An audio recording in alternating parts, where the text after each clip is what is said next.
So first you want to start by following this little diagram, which doesn't explain that well, so quickly show up that you're going to set up the PSVR the way you do on the PS4, connect it to its normal terminal, into its box, and then take the power cord, put it into the wall, take the other cord beside it, which is a USB one, you plug it to your computer, and then you have the HDMI cord. So this cord goes into the PS4 one, the one on the right, not the TV one.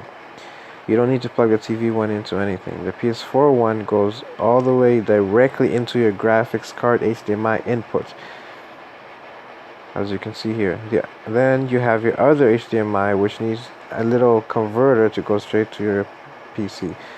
Then, once you have that, see the white light should be on.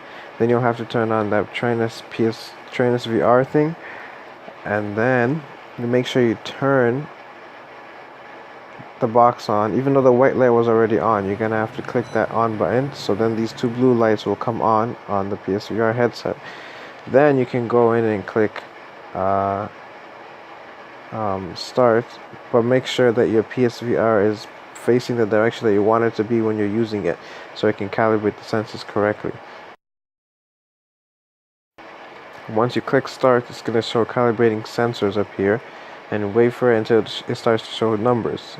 These are, I think, X, Y, Z coordinates for the gyroscope, and then the blue light should be on.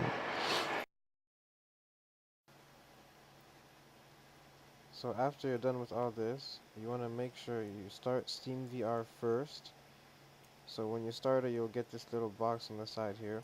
Now for me, I just want to mention that I didn't have to shift the window towards the headset. It just automatically did it. I guess maybe there's been some kind of update that does that for you.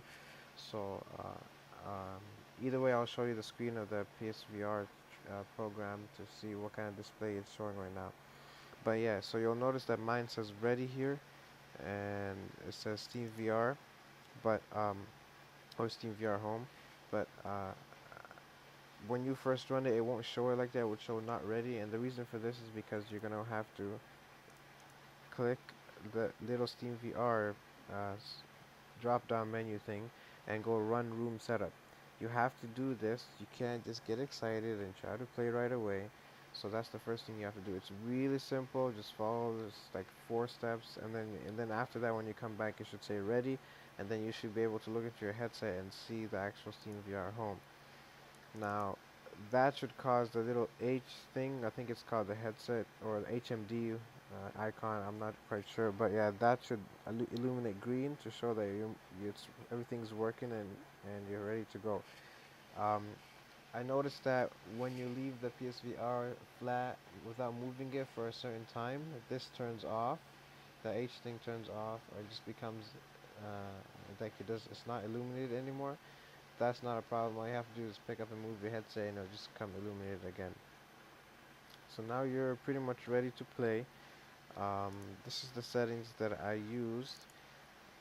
Here we have the rotation scale, the top right here. I put that down to 1 to 1 because 1 to 2 was a little too much, and like it wouldn't make sense. Like you turn halfway and you would turn all the way around, kind of thing. I didn't play with anything else because everything else seemed fine for me, but everybody has their own preference, so you could play with that stuff. IPD, the one under rotation scale, is the one that's most important to try to figure out. So here it shows display 2 is what's showing on the PSVR. I think I ran it last time on display 1 and it also worked. I'm not that sure, but either way you could just try to play with those two.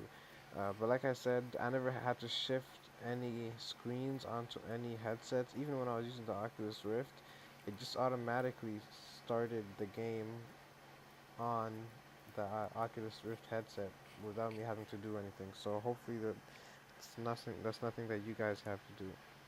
So yeah, we can get going now. I don't know how much longer I can get it to show because I have the demo version of the TrinusVr PSVR, but what I want to say quickly is that the first thing you notice is there is a difference in clarity. So it looks like the resolution is a lot lower when you use the PSVR, I really don't like that. The other thing is when you're looking from left to right, it's a bit laggy. It's like as if the frames per second is, the FPS is low, which I don't think so because I have it at 120. The only benefit from this compared to the Oculus I can think of is that the screen that I'm looking at inside here, I can't see the pixels of it. So it's a really, really huge difference. On the Oculus Rift, I could really see the pixels. But here, I don't see any pixels. It's like as if I'm not looking at any screen. You can tell there's a screen, but it's like as if it's not there. But the game itself, it's like the graphics, the resolution looks lower. I don't know why. All the settings are the same as when I ran it with the Oculus Rift. Quickly here before my demo times out, since I had to spend so much time trying to set it up. Another thing I want to mention, yeah, so again, I don't have it tracking my actual position, so it feels a little bit weird when you're moving around in the car. In conclusion though, if you're looking for a cheap way to play and see VR, as in like see depth, then I say go ahead and get it or use it for the PC, but I don't recommend it because of motion sickness and stuff like that. This is probably going to make motion sickness occur a lot easier. So that's pretty much what I can think of right now. I'm just trying not to get it to like turn off on me while I'm riding or I'm still talking. But yeah, like for example here on the speedometer, I can't read the speed that I'm driving at because it looks like the resolution is so bad. So it kind of looks like you're going to drive club, but it still is a lot better. It's not that bad looking left to right, but if you're going from left all the way to right, you would really notice it. It's not supposed to happen like that. And if you play like this for a little bit and you jump into the Oculus Rift, you're going to really realize how much more clear the Oculus Rift actually is. By the way, I'm using the keyboard to drive here. I didn't set up the actual steering wheel because I wanted to save time and space and all the wires because I have to go from one set to the other. But yeah, it's really cool, as in like if you really don't care that much about clarity, if you feel like you got a super strong stomach, no motion sickness will ever come to you, then go ahead and use this. It works. You can look everywhere, all the way around, all that stuff happens. You can check cars out, you know, that's cool and all that. It's just that moving from left to right that's really annoying.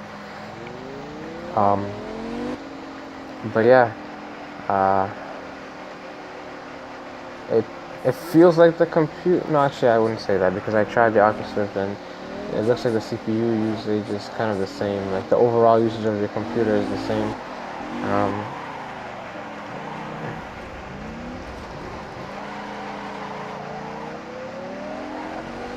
But yeah, see, like I'm driving and no problem. Depth feels okay. Everything looks okay. You can tweak all the settings in the actual little program that you use to make the PSVR work on the computer. But I think default settings are okay except for that rotation scale thing. But yeah, I don't think you guys can see this on the actual video that I'm recording. Everything is going to look the same except for what I'm explaining. So yeah, again, I can't think of anything else. If you have other questions about it, I'll be happy to answer in the comments. Also, ignore any background noise. We have to keep the AC on because it's hot, of course, so it's not fully off. So hopefully that's not going to be in the video. Yeah, that's the PSVR and the PC. Hopefully you guys can get it running yourself if you have one and see exactly what I'm talking about. I really do not know why the resolution changes. Well, I don't. It doesn't change. It just looks like it changes. Well, the only thing I can think of is that big box that you get. Is the huge box that you get. Not huge box. It's the black box that you get to convert to the PSVR the one you connect the HDMI from the computer to the box, and then the box goes to the PSVR. Maybe the way that takes information translates it in a different way. I don't know. Either way, it's a huge difference when you go to the Oculus Rift. But yeah, that is all. Let's just drive until this demo thing stops.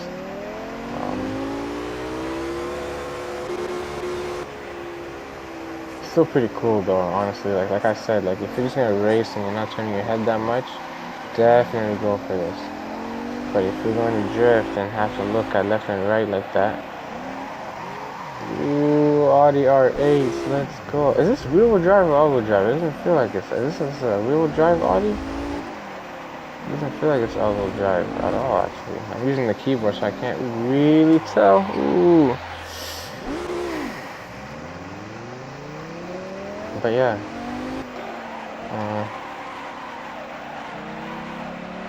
It works enough.